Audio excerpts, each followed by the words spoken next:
One number surprises many people. In Australia, some retirement communities ask for an upfront payment that can reach hundreds of thousands of dollars before you even move in. After paying that amount, you still do not own the home or the land. Instead, you are paying for the right to live there and, in some cases, the promise that if your health changes later, extra support will be available without leaving the community. Many older Australians make this decision every year. Yet most people could not explain where that large payment goes, how it is used, or who is responsible for managing it after they hand it over. Years ago, retirement communities like we know today did not exist. Most older Australians stayed in their own homes for as long as possible. Family members, often daughters or daughters-in-law, looked after them without receiving any payment. If someone had no relatives who could help, they often depended on charities, religious organizations, or government-supported aged care homes. In those early care arrangements, people sometimes gave up their savings or other assets in exchange for ongoing care for the rest of their lives. That basic idea still exists today, although the system has become much larger and far more complex. Everything started changing when Australians began living longer. Families also became more spread out across the country. Adult children were often working full-time, making it much harder to provide daily care for aging parents. As a result, demand for retirement housing and aged care services continued to grow. Over time, retirement living became a business as well as a service. Instead of simply providing accommodation, many operators began offering a complete lifestyle.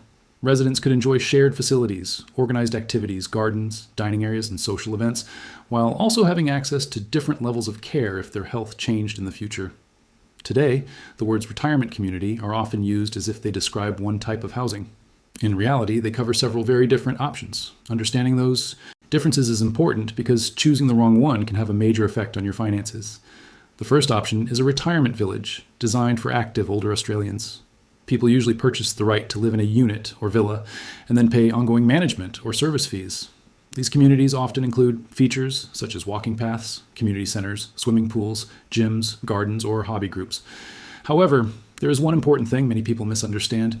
These villages are built mainly for independent living.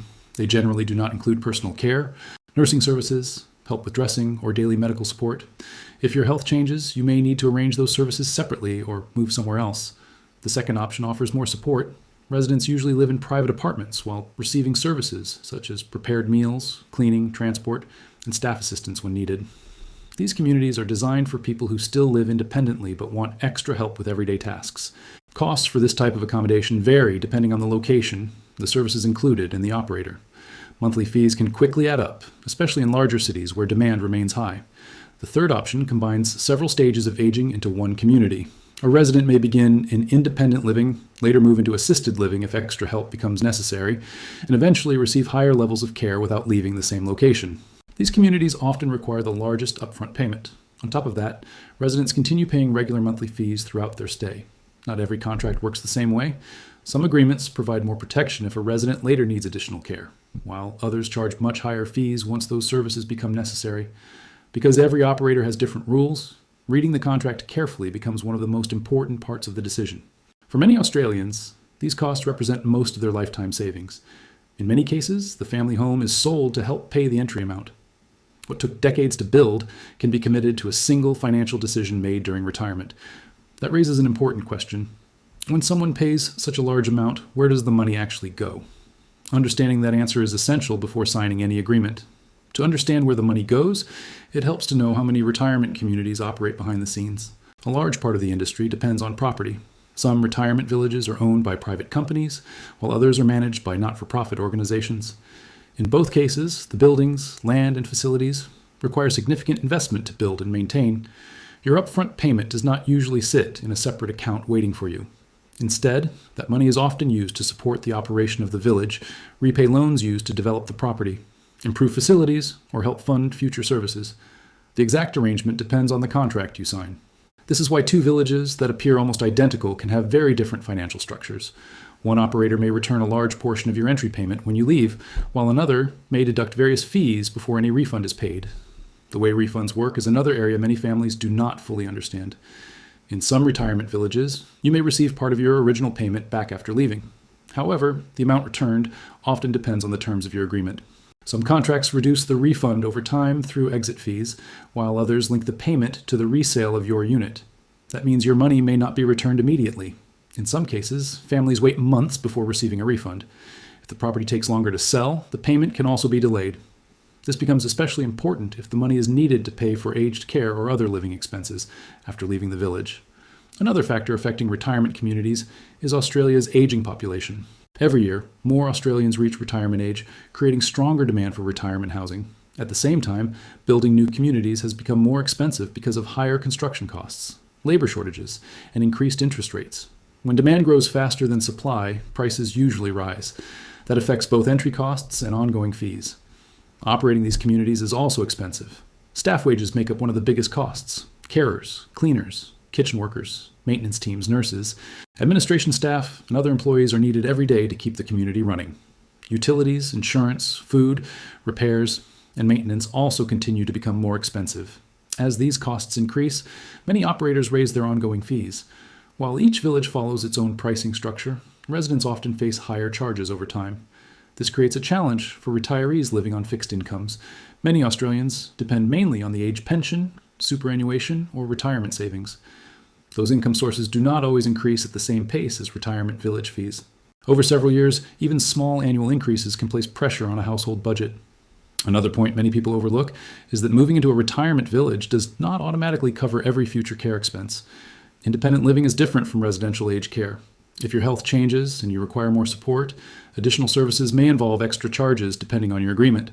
Some communities allow residents to remain in the same location while receiving higher levels of care. Others may require residents to move to a different part of the community or even another facility altogether. This is why comparing contracts is just as important as comparing prices. Two retirement villages may advertise similar entry costs, but the long-term financial outcome can be very different once ongoing fees, care charges, exit costs, and refund conditions are considered. For many families, the biggest financial decision is not simply whether they can afford the upfront payment. It is whether they fully understand everything that comes after signing the agreement. Another important question is what government support actually covers after you move into a retirement community. Many people believe government programs pay for most retirement living costs. In reality, that is not how the system works. The age pension can help with everyday living expenses, but it does not pay the entry fee for a retirement village. It also does not cover the ongoing service charges that many villages require residents to pay each month. If someone later needs aged care, different government programs may provide financial assistance depending on their situation. However, the amount of support varies, and not every service is fully covered.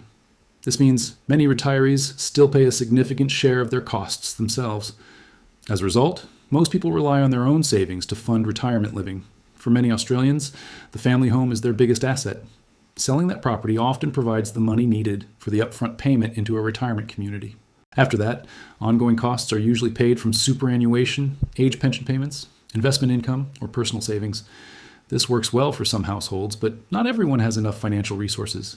People who never owned a home or who have limited retirement savings may find these communities out of reach from the beginning. Even for homeowners, careful planning is essential. Monthly fees rarely stay the same forever. Operating costs continue to rise, and many retirement communities review their charges each year.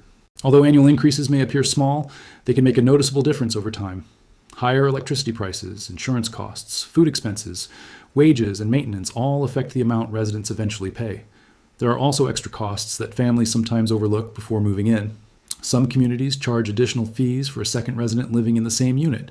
Others have separate charges for optional services, parking, storage areas, maintenance upgrades, or extra meals. Health assessments may also affect future costs if a resident begins needing more assistance. These smaller expenses may not seem significant at first, but together they can increase the total cost of retirement living. Leaving a retirement village can also involve financial challenges. Many people assume they will receive their refund immediately after moving out. However, some contracts state that repayment only happens after the unit is sold or after certain conditions are met. Depending on market conditions, this process may take much longer than expected. Families planning to use that money for another home or aged care accommodation should understand these conditions before signing any agreement. Beyond the financial side, there are emotional costs that are harder to measure. Selling a family home where someone has lived for decades is rarely easy. Sorting through years of personal belongings can take months. Moving away from familiar neighbors, local doctors, and community groups can also be difficult. Some retirees choose communities located closer to their children, while others move to different parts of Australia for a warmer climate or lower living costs. But distance can create unexpected challenges. Family members who once visited regularly may now need to travel much farther, making visits less frequent than everyone expected. Daily routines also change. Staff members may come and go over time, meaning residents often need to build relationships with new carers and support workers.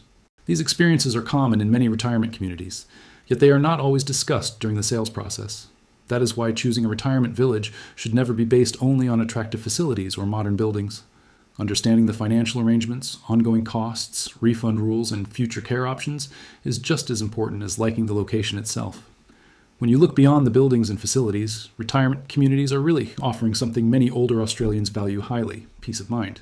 People are not only paying for a place to live, they are paying for convenience, security, and the confidence that support may be available if their needs change later. For many residents, that brings real benefits. Home maintenance is no longer a daily concern. Gardens, building repairs, and shared facilities are managed by the operator. Many communities also provide organized activities, making it easier for residents to stay socially connected and avoid isolation. Living among people at a similar stage of life can also create a stronger sense of community. For those who eventually require extra support, remaining in familiar surroundings may reduce the stress of moving again. These advantages explain why many Australians believe retirement communities are the right choice for their future. However, the financial side deserves just as much attention. The largest cost is often not the monthly fee, but the initial payment required to enter the community. For many households, that payment represents years of savings or the proceeds from selling the family home. It is one of the biggest financial decisions most people will ever make. The contract attached to that payment is equally important. Different operators have different rules covering refunds, ongoing fees, exit costs, and future care. Reading every condition carefully and asking questions before signing can help prevent expensive surprises later. Another reality is that ongoing fees generally increase over time. If living costs continue to rise faster than retirement income, managing those payments may become more difficult in the future. Planning only for today's costs is rarely enough. It is equally important to consider what those expenses could look like 5, 10, or even 15 years from now. Australia's aging population is expected to keep increasing over the coming decades. As more people reach retirement age, demand for retirement housing is also likely to remain strong. Unless a large number of new communities are built, demand may continue placing pressure on prices. That makes financial planning more important than ever. Before committing to any retirement community, families should compare different operators, understand every fee, review the contract carefully, and consider how the costs fit into their long-term retirement plans. A retirement community can provide comfort, convenience, and support for many people. But it is not simply a housing decision. It is a long-term financial commitment that deserves careful thought. The more you understand about how these communities work, where your money goes, and what your contract includes, the better prepared you will be to make a decision that suits your needs and protects your financial future.